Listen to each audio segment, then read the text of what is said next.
انسان نہیں وہ انسان ہے، انسان نہیں وہ انسان ہے۔ قرآن تو ایمان بتاتا ہے انہیں، قرآن تو ایمان بتاتا ہے انہیں، اور ایمان خود کہتا ہے میری جان ہے۔ اللہ رب العزت ارشاد فرما رہا ہے وَمِنَ النَّاسِ مَن يَقُولُ آمَنَّا بِاللَّهِ وَبِالْيَوْمِ الْآخِرِ وَمَا هُم بِمُؤْمِنِينَ يُخَادِعُونَ اللَّهَ وَالَّذِينَ آمَنُوا، اور کچھ لوگ کہتے ہیں کہ ہم اللہ اور پچھلے دن پر ایمان لائے، اور وہ ایمان والے نہیں، فریب دیا چاہتے ہیں اللہ اور ایمان والوں کو۔ اس سے معلوم ہوا کہ ہدایت کی راہیں ان کے لیے اول ہی سے بند نہ تھی۔ کن کے لیے؟ منافقین کے لیے ہدایت کی راہیں شروع سے ہی بند نہ تھی، جائے عذر ہوتی، بلکہ ان کے کفر و عناد اور سرکشی و بے دینی اور مخالفت حق و عداوت، حق کی مخالفت کرنا، انبیاء علیہ السلام کا یہ انجام جیسے کوئی شخص انبیاء علیہ السلام کی آیتوں کا جو آیتیں نازل ہوئی، جو کتابیں نازل ہوئی، ان کا انکار کرنا، ان کے بتائے دین کا انکار کرنا، یہ انجام ہے جیسے کوئی شخص طبیب یعنی ڈاکٹر کی مخالفت کرے اور زہر قاتل کھا لے۔ یعنی کہ ڈاکٹر اگر دوا بتائے اس دوا کو نہ کھا کے اس کا جسٹ اپوزٹ کام کرے اور اس کے لیے دوا سے کوئی فائدہ، اب اس سے دوا کا کوئی فائدہ ہوگا نہیں سوائے نقصان کے، اس کے لیے دوا سے کوئی فائدہ کی صورت نہ رہے تو خود ہی مستحق ملامت ہے۔ ظاہر سی بات ہے کہ خود ہی اس نے خود کیا تو دوسرے پر تھوڑی نہیں الزام ہے کہ وہ خود ہی مستحق ملامت ہے۔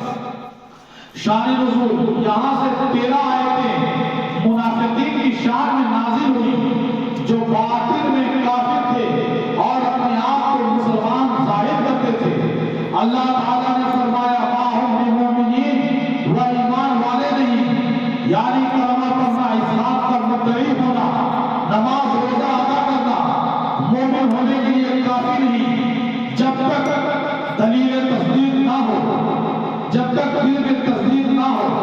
مسئلہ اس سے معلوم ہوا کہ جتنے فرقے ایمان کا دعویٰ کرتے ہیں اور کفر کا اعتقاد رکھتے ہیں، سب کا یہی حکم ہے کافر خارج از اسلام ہے۔ شرع میں ایسوں کو منافق کہتے ہیں اور ان کا ضرر، ان کا نقصان کھلے کافروں سے زیادہ ہے۔ من الناس فرمانے میں لطیف تنزیہ ہے کہ یہ جو اور صفات انسانی کمالات سے ایسے عاری ہیں کہ اس کا ذکر کسی وصف و خوبی کے ساتھ نہیں کیا جاتا۔ یوں کہا جاتا ہے کہ وہ بھی آدمی ہے، مسئلہ اس سے معلوم ہوا کہ کسی کو بشر کہنے میں اس کی فضائل و کمالات کا انکار کا پہلو نکلتا ہے۔ اس لیے قرآن پاک میں جا بجا انبیاء کرام کے بشر کہنے والوں کو کافر فرمایا گیا، اور در حقیقت انبیاء کی شان میں ایسا لفظ ادب سے دور اور کفار کا دستور ہے۔ بعض مفسرین نے فرمایا من الناس سامعین کو تعجب دلانے کے لیے فرمایا گیا کہ ایسے فریبی مکار اور ایسے احمق بھی آدمیوں میں ہیں۔ اب آج دیکھیں دیوبندی وہابی اپنی ایک کتاب ہے ان کے اکابر میں لکھی ہوئی اسماعیل دہلوی کی، جس میں معاذ اللہ وہ نبی کریم صلی اللہ علیہ وسلم کو اپنی جیسا بشر کہتے ہیں اور بڑے بھائی کی طرح ماننے کا کہتے ہیں۔ ان کی کتاب میں چھپی ہوئی ہے، کوئی چھپی بات نہیں ہے، انہوں نے چھاپ رکھا ہے، اور جسے یہ ثبوت چاہیے کتاب میرے پاس موجود ہے۔ تقویت الایمان اس کتاب کا نام ہے، حقیقت میں یہ تقویت الایمان نہیں، تفریت الایمان ہے۔ تو ایسے لوگ ان کا ٹوپی دیکھیے، پاجامہ دیکھیے، کرتا دیکھیے، نماز روزہ، وہ معلوم ہوتا ہے کہ اور میرے آقا نے ایک جگہ پہ فرمایا تھا کہ جب تم ان کے نماز کو، ان کے قرآن کو، ان کے پڑھنے کو دیکھو گے تو تمہیں اپنے آپ پہ غش ہوگا، وہ اتنے بہترین قرآن پڑھیں گے، اور حقیقت ہے کہ آج ہم سے بہترین قاری سنی نہیں ہے، وہ اتنا بہترین قرآن پڑھتے ہیں مگر قرآن ان کے حلق سے نیچے نہیں اترے گا، قرآن ان کے حلق سے نیچے نہیں اترے گا، یہ حال باقی کا ہے۔ اور آج ایک فتنہ جو دبے پاؤں سنیت میں گھس چکا ہے، گھس رہا ہے، وہ فتنہ ہے رافضیت کا، جو دبے پاؤں گھستا چلا جا رہا ہے۔ یہ فتنہ ہم سب کو اس سے بچنے کی اور اپنے گھروں میں دست دینے کی ضرورت ہے۔ یہ فتنہ بہت زبردست فتنہ ہے جو سیادت کے نام میں گھس رہا ہے۔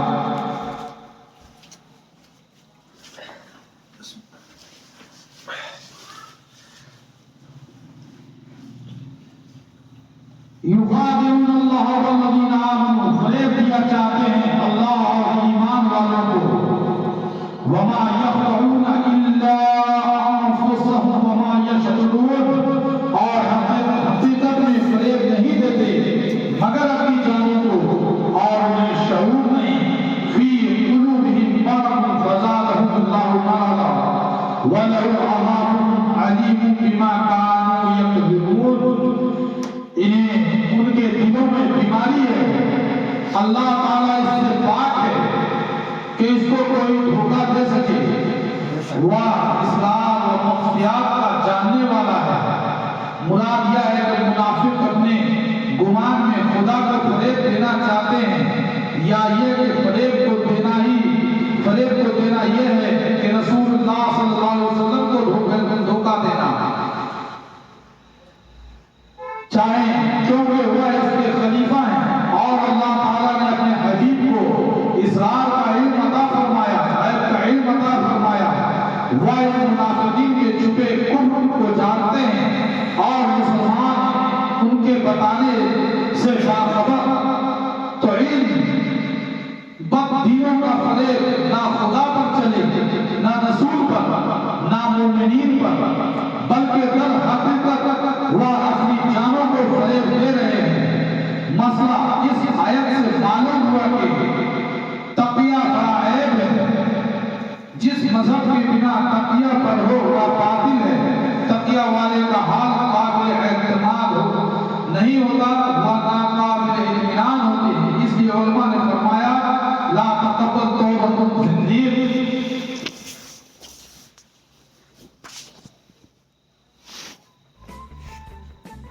فی قلوبہم مرض فزادہم اللہ مرضا ولہم عذاب علیم بما کانوا یکذبون، تو اللہ نے ان کی بیماری اور بڑھائی اور ان کے لیے دردناک عذاب ہے، بدلہ ان کے جھوٹ کا۔ بدعقیدگی کو قلبی مرض، دل کی بیماری فرمایا گیا، اس سے معلوم ہوا کہ بدعقیدگی روحانی زندگی کے لیے تباہ کن ہے۔ مسئلہ اس آیت سے ثابت ہوا کہ جھوٹ حرام ہے، اس پر عذاب علیم مرتب ہوتا ہے۔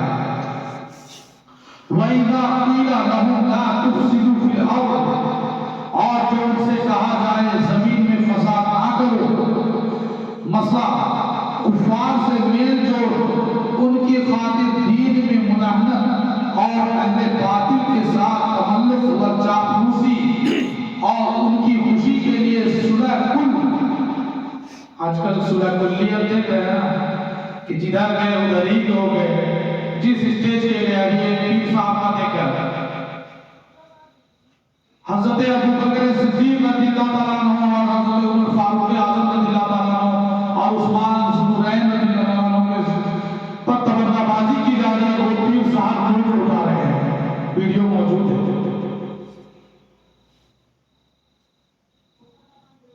تو جس محفل میں گئے ویسے ہو گئے تو سے اللہ کی پناہ۔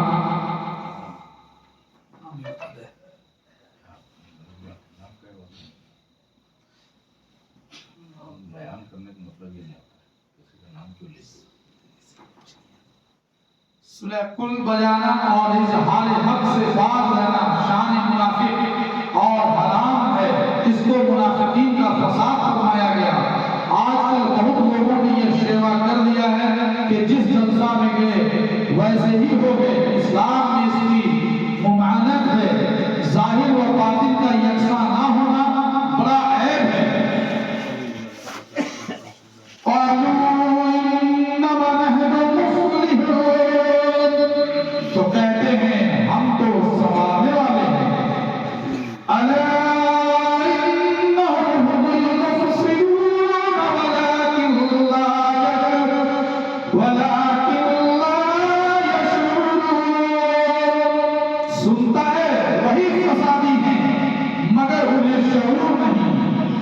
اور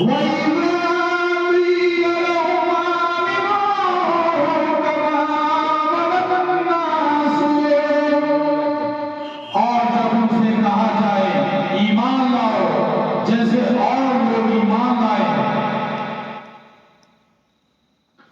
یہاں الناس سے یا صحابہ کرام مراد ہیں یا مومنین، کیونکہ خدا شناسی، فرما برداری و عاقبت اندیشی کی بدولت وہی انسان کہلانے کے مستحق ہے.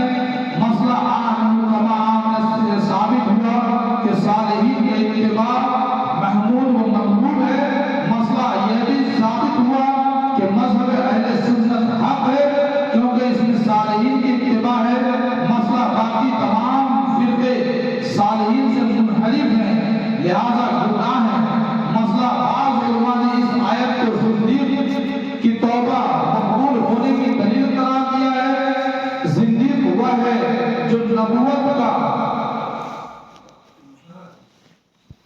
نبوت کا منطقی کو شاعر اسلام کا اظہار کرے اور باطن میں ایسے عقیدے رکھے جو بالاتفاق کفر ہوں.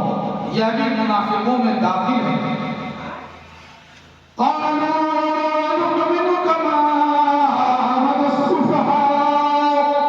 تو کہیں کیا ہم احمقوں کی طرح ایمان لے آئے ہیں؟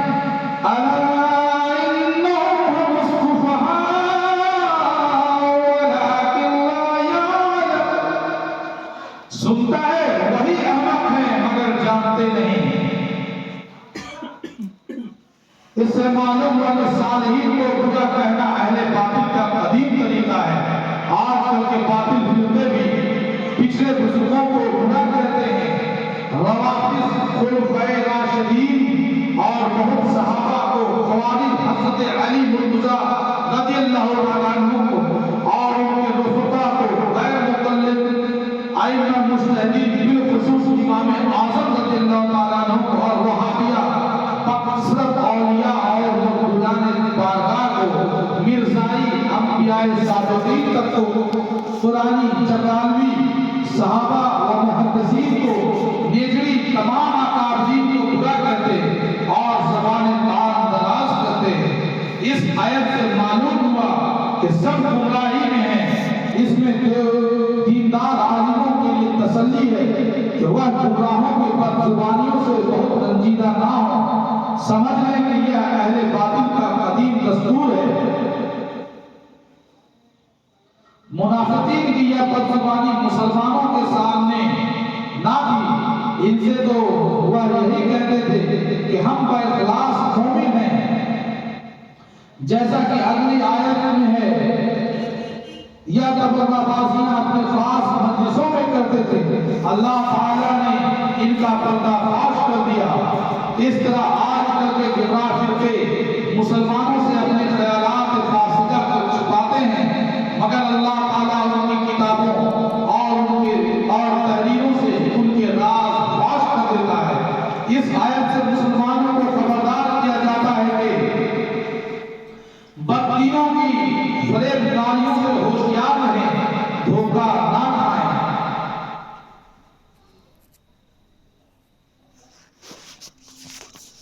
وَإِذَا لَقُوا الَّذِينَ آمَنُوا قَالُوا آمَنَّا وَإِذَا خَلَوْا إِلَىٰ شَيَاطِينِهِمْ، اور جب ایمان والوں سے ملے تو کہیں ہم ایمان لائے، اور جب اپنے شیطانوں کے پاس اکیلے ہوں.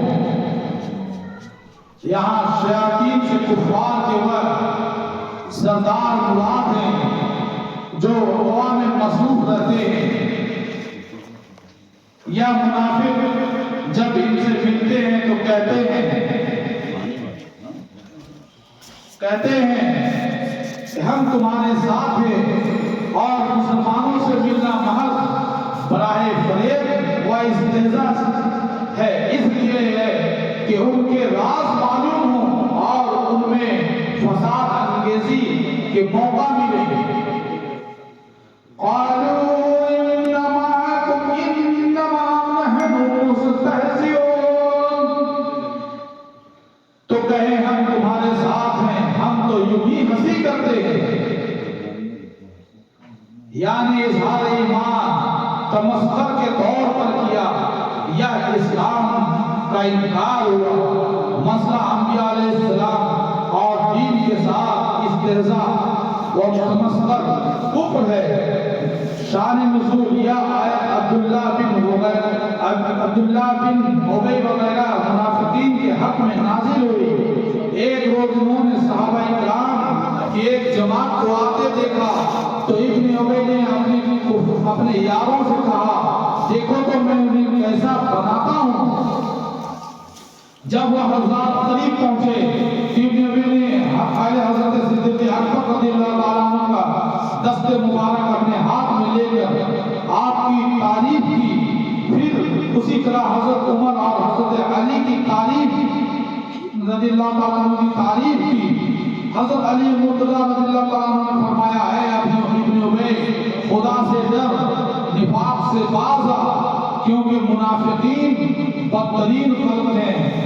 اس پر وہ کہنے لگا کہ یہ باتیں نفاق سے نہیں کی گئی، باخدا آپ کی طرح مومن صادق ہے۔ جب یہ حضرات تشریف لے گئے تو اپنے یاروں میں اپنے لوگوں میں اپنی چال بازی پر فخر کرنے لگا۔ اس پر یہ آیت نازل ہوئی کہ منافقین مومن سے ملنے وقت اظہار ایمان و اخلاص کرتے ہیں اور ان سے علیحدہ ہو کر اپنے خاص مجلسوں میں ان کی ہنسی اڑاتے اور استہزاء کرتے ہیں۔ مسئلہ اس سے معلوم ہوا کہ صحابہ کرام و پیشوایان دین کا تمسخر اڑانا، مذاق اڑانا کفر ہے۔ وما علینا الا البلاغ۔ پارہ پارہ 1 رکوع 1۔